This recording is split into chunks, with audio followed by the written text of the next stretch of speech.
સિવિલમાં ભુવાને લઈને જયંત પંડ્યાએ પ્રતિક્રિયા આપી। ભુવો સિવિલ હોસ્પિટલમાં પહોંચ્યો તે અંગે જયંત પંડ્યાએ સવાલ ઉઠાવ્યા છે। ભુવો આઈસીયુમાં પહોંચે તેમાં ડોક્ટર અને પરિવારજનો જવાબદાર હોઈ શકે। નર્સિંગ સ્ટાફ સહિત ડોક્ટર સામે પગલાં લેવાની જયંત પંડ્યાએ માંગ કરી છે।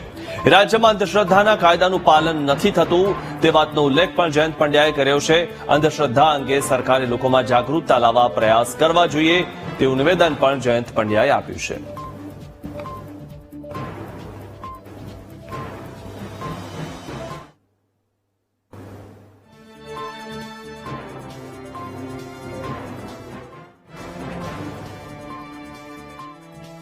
રાજ્યમાં અંધશ્રદ્ધાનો વધુ એક કિસ્સો સામે આવ્યો છે। અમદાવાદ સિવિલ હોસ્પિટલમાં આઈસીયુ વિભાગમાં એક ભુવો છે, તાંત્રિક છે, તે દર્દી સુધી પહોંચ્યો હતો અને ત્યાં વિધિ કરી હતી।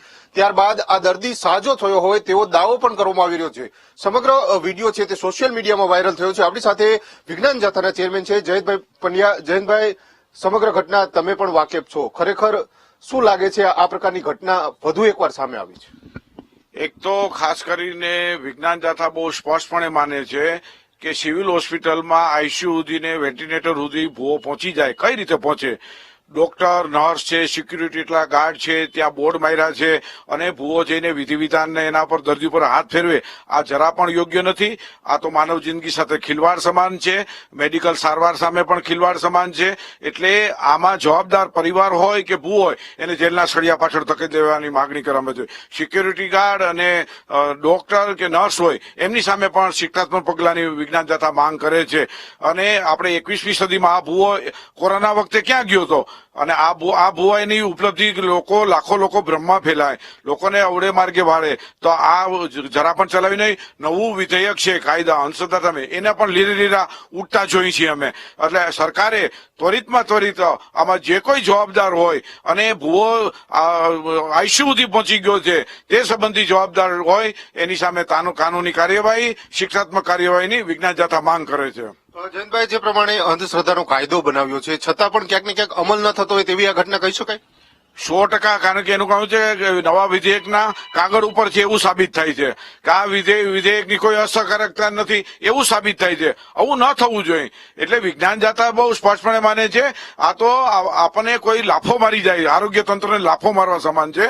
એક બહુ સામાન્ય અને એવો તાંત્રિક હોય અને એ વિધિ કરી જાય તો આપણી નાલેસી કહેવાય, આ તો નીચાજણું કહેવાય। આવું ન થવું જોઈએ। એટલે વિધેયકને માન આપીને પણ નવા વિધેયક પ્રમાણે સારવારમાં બાધારૂપ કામ કરનાર ભુવો છે, એના પરિવાર છે, એની સામે એફઆઈઆર દર્જ થઈ શકે। તાત્કાલિક સરકાર આદેશ છોડે એવી પણ વિજ્ઞાન જાથા માંગ કરે છે।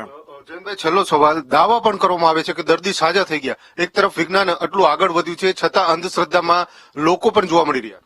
એટલે આપણે એમ કહી છીએ કે એક બાજુ વિધેયક છે, લોકોની જાગૃતિ નથી આવી અને એમાં બધા આપણે સૌ, હું પણ પોતે જવાબદાર છું, લોકોને નવા વિધેયકની ગામે ગામ લોકોને માહિતી, લોક ચળવળ, જિલ્લા પંચાયત, આરોગ્ય તંત્ર, મ્યુનિસિપાલિટી આ બધાએ કામ કરવાની જરૂર છે। લોકોને વિશ્વાસ બેસાડવાની જરૂર છે કે આ વિધેયક પ્રમાણે આટલા કોઈ ભુવો, તાંત્રિક કે ફકીર કે મૌલવી કે મુંજાવર કે પાદરી કોઈ પણ વ્યક્તિ આવું કોઈ ગેરકાનૂની કૃત્ય કરે કે આરોગ્ય સાથે ચેડા કરે તો એની સામે આવી કાર્યવાહી થઈ શકે। એકના ડબલ કે રૂપિયા ગુપ્તધન નામે, કોઈ ડાકણના નામે કે ચુડલના નામે કોઈ કરે એની સામે આવું વિધેયક છે, આટલા સજા છે। આવી લોકોને માહિતગાર કરી એની તમામની જવાબદારી છે। લોકો સ્વયં જાગૃતિ થઈ આનો વિરોધ કરવો જોઈએ અને આનું પુનરાવર્તન ન થાય એના માટે આપણે સૌ ભેગા મળી અને કાર્યવાહી કરીએ અને સરકાર પાસે માંગ પણ કરીએ છીએ।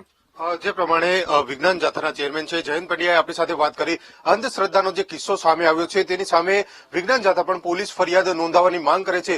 હાલ તો અંધશ્રદ્ધાનો કાયદો છે તે ગુજરાતમાં આ વર્ષે જ લાગુ કરવામાં આવ્યો છે છતાં પણ આ પ્રકારના જે બનાવો છે તે સામે આવી રહ્યા છે। સિવિલ હોસ્પિટલમાં દર્દી સુધી આઈસીયુમાં જે આ તાંત્રિક ભુવા છે તે પહોંચી ગયા હતા અને ત્યારબાદ તેમની સારવાર કરી અને આ સારવારથી તેઓ સાજા થયા હોવાનો ક્યાંક ને ક્યાંક વિડીયો સોશિયલ મીડિયામાં વાયરલ થયો છે। તેને લઈને પણ અનેક સવાલો છે તે હાલ ઉભા થઈ રહ્યા છે। કેમેરામેન જુનેદ જફાઈ સાથે ભાવેશ ચંદ્રબા, વીટીવી ન્યૂઝ, રાજકોટ।